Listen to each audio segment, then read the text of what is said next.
절대 그 명랑할 수 없는 5.18의 문제에 지금도 아직까지 정확하게 진상규명이 되지 않은 부분, 관련된 얘기들이 있습니다.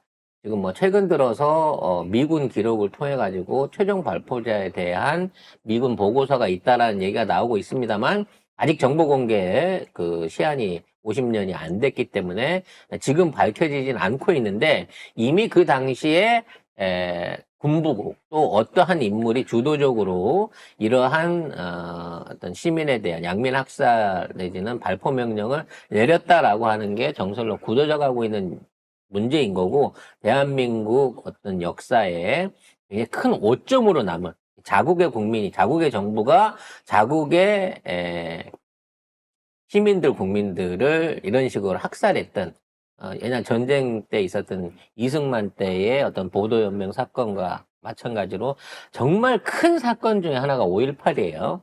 근데 여기에 윤석열이 나타났습니다. 연설을 했죠. 그래서 뭔가 지금 정치적으로 밀리고 상황이 안 좋으니까 뭔가 개정된 모습이 있을 줄 알았는데 그런 건 없었습니다. 관련된 기사 보겠습니다. 네, 윤석열은 5.18 민주화 운동 기념사에서 경제적 자유를 강조했습니다. 기념사는 5분 정도 생방송으로 진행됐는데요. 이 짧은 5분 동안 자유라는 단어가 5번이나 나왔고 자유민주주의는 3번, 경제도 3번 언급됐습니다. 반면 호남 지역 성장 지원이나 5.18 정신 헌법 수록에 대해선 언급하지 않았습니다. 아니, 여기 와서 무슨 경제를 무슨 얘기를 하고 뭔 소리야 도대체. 제주 4.3 가갖고 무슨 투자 유치해주겠다는 총리놈이나 똑같은 거죠. 나름 여기까지 이 시간에 나타난 것만 해도 윤석열이 눈치를 보기는 본 거였다고 저는 생각을 해요. 김건희는 또 없어. 네. 딴짓하러 갔겠지. 근데 문제는 뭐냐? 여기에 와갖고 자유민주주의. 여러분 솔직히 자유민주주의라는 단어는 대한민국에서 밖에 쓰지 않습니다. 미국의 클린턴이나 바이든이 민주당으로서 미국의 민주주의를 대변하는 가장 진보적인 당이라고 하더라도 거기에 무슨 자유민주주의 이런 원어가 있는 게 아니야. 이건 윤석열이 혼자 주장하는 겁니다. 그냥 데모크라시 민주주의예요. 원래 민주주의 안에는 자유라는 게 당연히 있어야 되는 거예요. 근데 그걸 굳이 하면서 자유민주주의라고 얘기를 꺼낸다고 하는 것 자체가 이 의식이 틀린 건데, 그럼 평상시 쓰던 말이니까 그럴 수가 있는데, 결국 나중에 하는 얘기가 뭐냐면, 경제적 자유를 누리지 못하기 때문에 민주주의가 안 된다는 거.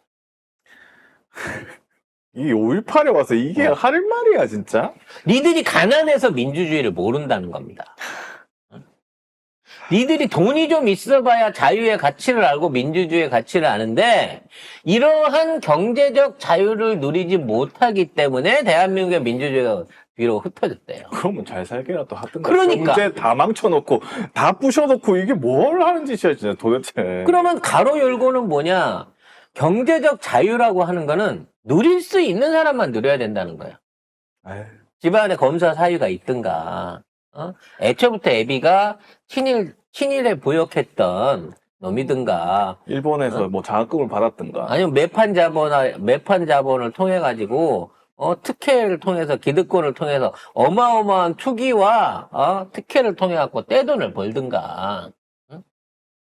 그래서 결국은 5.18 문제에 있어서 국가의 책임론이라든지 잘못된 정치의 문제점을 지적하는 게 아니라 경제를 성장시켜 가지고 국민들의 복지와 자유의 수준을 높이는 게 목적이래. 그게 5월의 정신이래잖아. 그래서 성장의 과실을 공정하게 나누고 사회적 약자를 더욱 두텁게 보호해 국민 모두가 행복한 서민과 중산층 중심 시대를 열어가야 한다. 이것이 5월의 정신을 이 시대에 올바르게 개성하는 일이며 광주의 희생과 눈물에 진심으로 보답하는 길이라 믿는다. 아니, 이 군대가 국민들을 총으로 쏴서 죽였어요. 그거에 대한 반성이라든지 책임자 처벌이라든지 이런 걸 얘기가 되는 거 아니야? 사과하는 적 당연히? 없잖아요. 누가 쐈는지를 모르니까 사과하는 사람이 없어요. 다시는 이런 일이 일어나서 안 된다든지 광주 시민에게 다시 한번 국가의 수장으로서 죄송하다고 얘기를 한다든지 뭐 이런 얘기를 이게 비슷한 얘기를 하죠. 무슨 경제를 해가지고 도대체 이게 어떻게 5월 정신을 이어져? 그 일부 그 이직 분들은 그런 얘기를 해요. 뭐 지나간 과거 드러내서 뭐 하냐? 지금 사과하고 지금 뭐 어떻게 진상조사하면 지금 뭐 밝혀질 게 있냐, 나아질 게 있냐 이런 식으로 얘기를 하는데요. 그러면 독일의 그 나치들은 독일은 왜 계속 사과하는데? 총리고 뭐고 전부 다 왜 매년 사과하는데? 윤석열이 대통령 후보 시절에는 뭐라 그랬냐면 5.18 정신을 반드시 헌법 전문에 수록하겠다라고 광주 와서 약속도 했었어요. 근데 되고 나서는 전 대통령 되고 나서는 그 말 한마디도 안 해요. 그 비슷한 말도 안 해요. 그래서 결국 이 자리 가갖고도 헛소리만 짓거리고 그냥 5분만 휙 새버렸고요. 그와 관련해서 야당 인사들도 다 거기 참석을 했었잖아요. 지난번에 조국 보고 쫄아가지고 이상한 표정 찍힌 거 그게 있었기 때문에 이번에는 아예 직접적인 접촉 자체를 안 하고 가버렸어요. 심지어 진해가 만드는 국정 홍보 필름이나 홍보 영상 속에는 자기 연설 부분 빼고 나머지 야당 인사에 대한 사진 컷들, 동영상 컷들을 전부 날려버렸어요, 이 쓰레기가. 그러니까 마치 보면 저 혼자 거기 와가지고 저 혼자 참석하고 간 것처럼 만들어 놨다는 거지. 저도 5.18 때 그때 초등학교 5학년이었거든요. 그래서 현장에서 있었는데 그때 당시에 저도 아버지가 그 밖에 나가 있는 상황에서 저희가 초등학교 앞에 있어가지고 어마어마하게 총격을 받았어요. 그때 그 진공작전이 있었을 때 갑자기 초등학교 옥상에 헬기가 내린 거야. 그래서 거기다 기관총을 걸어놓고 그 주변에 불 켜진 집에다가 전부 다 기관총으로 총을 쐈어요. 우리 집에 기와가 다 날라갔어. 그 기관총 총알 그것 때문에. 그 총을 맞아가지고 기관총. 그래서 창에다가 이불을 갖다가 걸쳐놨는데 그거 아무 소용 없었을 거예요. 창으로 날라들었으면. 총알이 만약에 했으면 뚫고 나왔겠지. 뚫고 사람 죽은 거지. 그러니까 불 켜진 데다가 앞뒤 보지 않고 그렇게 총알을 갈기던 그런 경험이 있다고. 그거를 안에서 5살짜리가 천장에 이게 그 총알이 기관총이 쏘면 무슨 소리가 나는 줄 알아? 그냥 핑 소리가 나는 게 아니야. 드릴로 드르륵 파는 소리 있지. 이 소리가 나는 거야.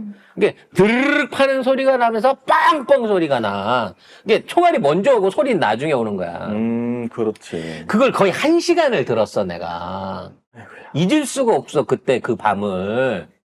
그 밤에 얼마나 많은 사람들이 죽어나갔는지를 모른다고. 근데 그렇게 총 쐈던 사람이 없대요. 우리 집의 벽에 총알 구멍이 있고 내가 총알을 주워가지고 파출소에 신고도 했는데 그런 사실이 없다는 거야, 쟤들은. 그 총을 쏜 군인이 있고 거기에 함석했던 사람들이 내가 그때 쐈어 하고 말해주면 되잖아. 왜 안 나오는 줄 아세요?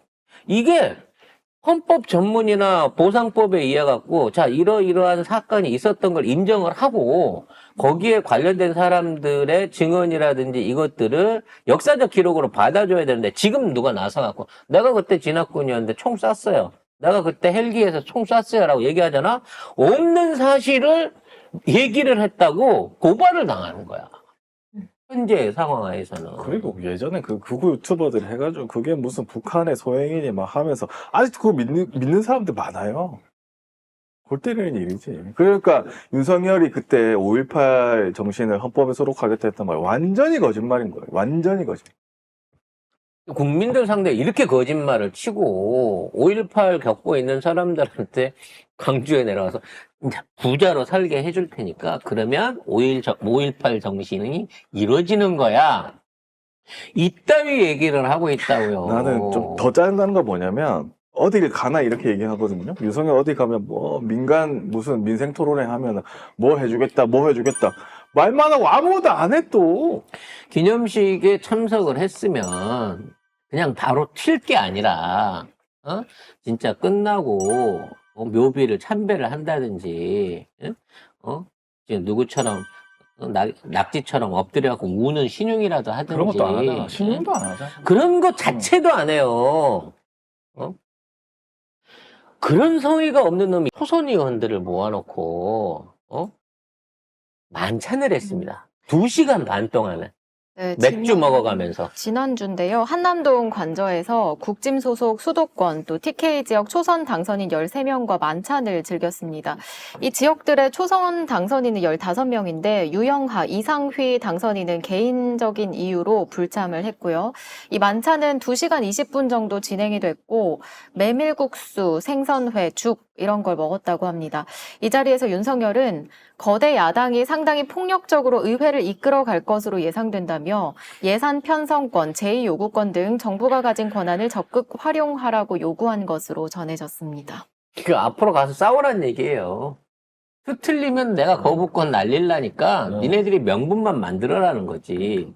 쉽게 말해 여야가 합치를 해버렸는데 거부권을 쓰면 대통령이 뻘쭘하잖아. 그렇지. 다 거부하라. 그러니까 무조건 안 돼.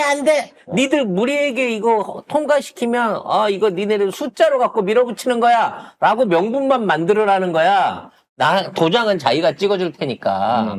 그리고 다시 재발의하면 어떻게든 그 100명을 모아가지고 106명을 모아가지고 부결시키라는 거지. 그래서 지금 나오는 얘기가 내일 아마 윤석열이 최상병 특검법 요거 거부권 쓸 거다라는 기사가 계속해서 나오고 있습니다. 네. 대놓고 예고를 하고 있는 거예요. 예고가 된 거예요, 거의 완전. 그러니까 뭐 초선들 불러놓고 하는 말이 그거니까 결론 수순대로 가는 거야 결국에. 근데 몰라요.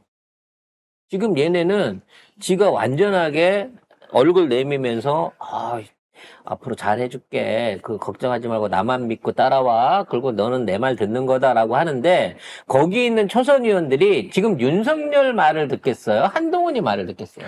그리고 초선 의원들 중에는 초선 의원이니까 22대부터 시작이잖아요. 지금은 21대입니다. 지금 22대 의원들 놓고 그 다음 얘기할 게 아니에요. 당장 내일 모레 이루어질 내일이구나. 모레가 아니고. 내일 이루어질 최상병 특검에 대해서는 이미 한 맺혔던 사람들이 마지막으로 이 정부 끝날 때, 그러니까 이 국회 끝날 때 내가 마지막으로 할 수 있는 빅엿이지. 빅엿을 매길 수 있는 칼을 갈고 있는 거예요. 공천 안 준 사람들, 떨어진 사람들, 이런 사람들은 알게 뭐야? 그 사람들이 56명이에요. 이번에 이번에 날라가고 공천 못 받고 아무튼 이번으로 임기 끝나는 사람이 정확하게 50 몇 명인가 그래 아무튼 그 중에 한 16명만 A씨 그러고 제껴버려도 한 24명만 나 너무 피곤해갖고 오늘 못 나가겠어 그러고 안 와버려도 이게 통과가 된단 말이에요. 그리고 그거는 이제 그 특검할 때는 이제 거부권이 돌아왔을 때 무기명 때 그때 하는 거죠. 그때 민주당이 이제 정치력을 좀 발휘를 해봐야죠. 그래서 아무튼 최상병 특검법을 거부권을 쓰겠지만 거부권을 쓰게 되면 무조건 이번 그 임기 안에 2, 3일 안에라도 바로 재보유를 저는 올려야 된다고 봅니다. 다음번 기수로 넘어서게 되면 더 쉽다? 아니에요. 그러려면 2달, 3달이 더 지나요. 최소한 2달 이상이 지날 겁니다. 그래서 지금 원구성 빨리 해야 돼요. 6월 15일 전에 못하면 MBC 날라갑니다.